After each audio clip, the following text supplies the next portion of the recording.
अब हम देखेंगे हैमलेट का एक्ट 4 सीन 1 एंड 2 को। तो अब जो जर्ट्रूड होती है वो बहुत ज़्यादा ऐसे ना मतलब परेशान सी हो जाती है और वो किसके पास, क्लोडियस के पास चली जाती है। क्लोडियस उस टाइम रोजनकर्ट्स और गिल्स्टन के साथ बात कर रहा होता है। तो फिर वो रोजनकर्ट्स और गिल्स्टन को वहाँ से जाने के लिए कहती है। वो कहती है कि मुझे राजा से अकेले में बात करनी है। वो राजा को बताती है, क्लोडियस को बताती है कि जो हैमलेट है वो एक तरीके से ऐसे बिहेव कर रहा है जैसे एक समुद्र में स्ट्रॉम आ जाता है ना, उस तरीके से वो एक स्ट्रॉम की तरह हो गया है। वो क्लोडियस को बताती है कि हैमलेट ने पोलोनियस को भी मार दिया क्योंकि वो पर्दों के पीछे छुपा हुआ था। तो क्लोडियस सोचता अगर पर्दों के पीछे अगर क्लोडियस छुपा होता तो आज पोलोनियस की जगह क्लोडियस की मृत्यु हो गई होती। अब क्लोडियस सोचता है कि जो हैमलेट ने जो भी करा है उस चीज़ को कोर्ट के सामने कैसे लेके आया जाए और क्या किया जाए कि जिस चीज़ से जो क्लोडियस है वो बच सके।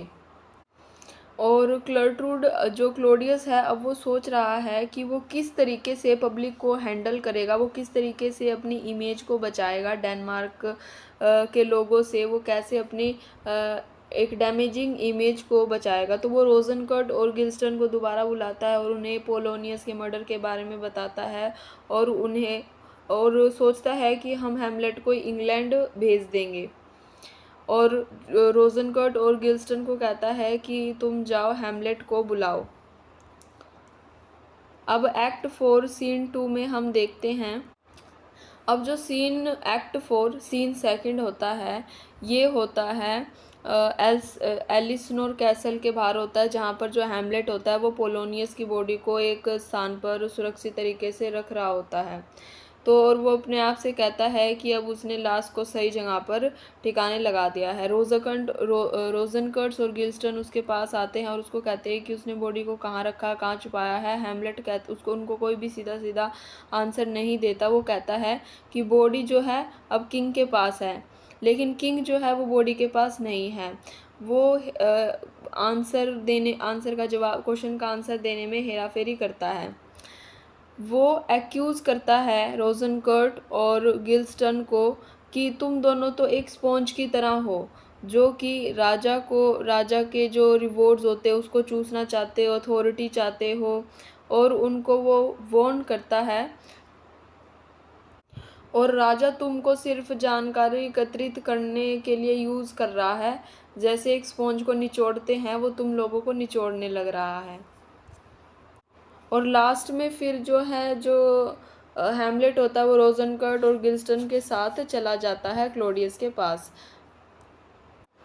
अब हम यहाँ पर जो क्लोडियस है उसकी पॉलिटिशियन साइड देखते हैं कि वो हैमलेट को इंग्लैंड भेजना चाहता है उसको मरवाने के लिए। जो क्लोडियस होता है वो हैमलेट को इंग्लैंड इसलिए नहीं भेज रहा कि उसके पापा की डेथ हो गई है, उसको वहाँ थोड़ा अच्छा लगेगा, वो इन्जॉय करा, लेकिन इसलिए भेज रहा है क्योंकि उसको डर है कहीं हैमलेट उसकी हत्या ना कर दे। हम हैमलेट को एक हीरो की तरीके से देख रहे थे, उसका एक आइडियलाइज वर्जन देख रहे थे, लेकिन जब से उसने पोलोनियस को मारा है तो हम उसको एक हीरो नहीं मान रहे हैं। उसके अंदर जो हम एक क्वालिटी देख रहे थे सेंसिटिव होने की, रिफ्लेक्टिव नेचर होने की, जब से उसने पोलोनियस को मारा है तो वो चीज़ अब उसकी ख़त्म हो गई है क्योंकि उसने एक वोलेंट अपोजिट एक्ट करा है, जल्दबाजी में एक मर्डर करा है, एक एक्सप्लोसिव एक्टिविटी करी है। तो हम यहाँ पर कंपेयर किया गया है हैमलेट को क्लोडियस के साथ। जैसे कि क्लोडियस ने इसके हैमलेट के फादर को मार दिया था, ऐसे ही हैमलेट ने लेटर जोरोफिलिया के फादर को मार दिया है। उसने देखा नहीं, लेकिन देखिए जैसे हम क्लोडियस होता उसने तो आउट ऑफ जेलेसी मारा था, कुछ हड़पने के चक्कर में मारा था, लेकिन जो हैमलेट है उसने आउट ऑफ जेलेसी या फिर किसी का साम्राज्य पाने के लिए पोलोनियस को नहीं मारा। लेकिन जब उसने उसको मार दिया तो वो कहता है कि इसको वैसे भी इनकी बातें छुपकर नहीं सुननी चाहिए थी क्योंकि उसे तो क्लोडियस ही लगा था वो। लेकिन जो हैमलेट है हम इसके करैक्टर को हीरो के तरीके से ही देख सकते हैं, हम इसके करैक्टर को अनक्वालिफाइड हीरो नहीं देख सकते क्योंकि इसने किसी को भी किसी साम्राज्य के चक्कर में नहीं मारा। अब हम देखेंगे एक्ट 4 सीन 3 एंड 4। अब एक्ट 4 सीन 3 में ये होता है कि जो किंग होता है वो पोलोनियस के मर्डर के बारे में अपने कुछ अटेंडेंट्स जो उसके होते हैं उनको बताता है, और वो अपनी इंटेंशन प्रकट करता है कि वो हैमलेट को इंग्लैंड भेजना चाहता है। रोजनकर्ट और गिल्स्टन हैमलेट के पास आते हैं, जो कि अब अंडर गार्ड था, यानी कि जितने भी गार्ड थे उनके अंडर था। और जो क्लोडियस होता है वो प्रेशर बनाता है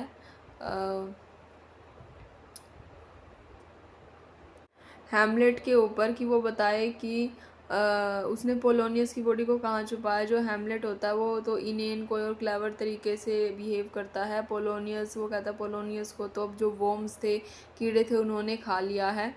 अगर वो उसको कुछ मैसेज देना चाहता है तो उसको अब उसके लिए हेवन जाना होगा। उसके बाद जो हैमलेट होता है वो बाद में बता ही देता है कि पोलोनियस की बॉडी है जो स्टेयर्स के नीचे जो लॉबी बनी हुई है उसमें हैगी। और फिर इसके बाद जो किंग है वो जो ये रोजनकर्ट और गिल्स्टन है इसके साथ हैमलेट को जहाज़ में भेज देते हैं, और वो आशा करता है कि वो जिसने जो मैसेज भिजवाया है इंग्लैंड के राजा को कि वो हैमलेट की हत्या कर दे, वो उसको पूरा कर देंगे। जो एक्ट 4 और सीन 5 को हम देखते हैं, तो जब वो अपने रास्ते पर जा ही रहे होते हैं तो वो देखते हैं कि जो 14 ब्रास का यंग प्रिंस है वो अपनी आर्मी लेके आ गया है, और वो अपने कुछ सैनिकों को भेजता है यहाँ का जो किंग है उससे परमिशन लेने के लिए कि क्या उनकी आर्मी डेनमार्क में आ सकती है, क्योंकि उनको पोल्स पर हमला करना है। तो रास्ते में इनको ये जो हैमलेट है ये मिल गया था। हैमलेट इनको पूछता है तुम लड़ाई किस लिए कर रहे हो उनसे, तो ये कहते हैं कि हम एक स्मॉल पीस ऑफ लैंड के लिए लड़ाई करना चाहते हैं, जिससे हमको फ़ायदा तो कुछ नहीं होगा लेकिन उससे हमारी ग्लोरी होगी, ऑनर होगा, इसलिए हम लड़ रहे हैं। तो इस पे जो हैमलेट होता है वो सोचता है कि लोग इतने इनसिग्निफिकेंट रीज़न के लिए ऐसे लड़ाई कैसे कर सकते हैं। वो कह रहा है कि अगर लोग इतने छोटे से रीजन के लिए, इनसिग्निफिकेंट चीज़ के लिए लड़ाई कर सकते हैं और इतने पैशनेट हो सकते हैं, तो वो कह रहा है कि यहाँ तो मेरे पिता की हत्या हुई है और मैंने अभी तक कुछ भी बदला नहीं लिया है। और वो अपने आप से प्रॉमिस करता है कि अब से वो जो भी उसके थॉट्स होंगे वो ब्लडी थॉट्स होंगे, यानी कि रिवेंज लेने से रिलेटेड ही उसके अब से थॉट्स होंगे। तो इसमें हमने देखा कि जो रोजनकर्ट होता है और गिल्स्टन होते हैं, और जो इसमें हैमलेट होता है, हैमलेट उनके साथ सिर्फ जाने का दिखावा करता है। तो ऐसा इसमें कहा जाता है कि जो किंग हैमलेट था वो तो एक ब्रेव वॉरियर था, और जो क्लोडियस था वो एक क्राफ्टी पॉलिटिशियन था। अब जो जर्ट्रूड और होरेशियो होते हैं वो ओफिलिया के बारे में डिस्कस करते हैं। जो जर्ट्रूड होती है वो कहती है कि मैं तो उस जो अपने पिता की मृत्यु के दुख में खोई हुई लड़की है, उदास लड़की है, मैं तो उसका सामना नहीं कर पाऊँगी। होरेशियो कहता है कि इस दुख समय में हमें उसका साथ तो देना ही चाहिए, क्योंकि इसके पिता की मृत्यु ने उसको डिसऑर्डर्ड बना दिया है और इनकोहेरेंट बना दिया है। जब ओफिलिया एंटर, यानी असंगत बना दिया, जब ओफिलिया एंटर करती है तो वो फूलों से सजी हुई थी और अलग अलग स्ट्रेंज सॉन्ग गाने लग रही थी। उसको देखकर ऐसा लग रहा था कि जैसे वो पागल हो गई है। फिर उसके बाद वहाँ पर क्लोडियस जो होता है वो एंटर करता है और वो ओफिलिया को रेविंग्स गाते हुए सुनता है। They say the owl was a baker's daughter, यानी कि वो कहता है कि जो ओफिलिया है वो उसके अंदर जो ग्रीफ आया वो उसकी फादर की मृत्यु की वजह से आया है, और जो इधर उधर आसपास लोग हैं उन्हें भी इस चीज़ का दुख है। म्यूडिड, थिक एंड होलसम। म्यूडिड का मतलब होता है थिंक, तो इस तरीके के जो थॉट्स थे, यानी अच्छे थॉट्स नहीं होना, वो आ रहे थे और विस्पर कर रहे थे जो कि एक पोलोनियस जिसकी डेथ हो गई थी उसके लिए। और वो इस बात को भी विस्पर करता है, धीरे से कहता है कि लेटर्स भी फ्रांस से वापस आ रहा है।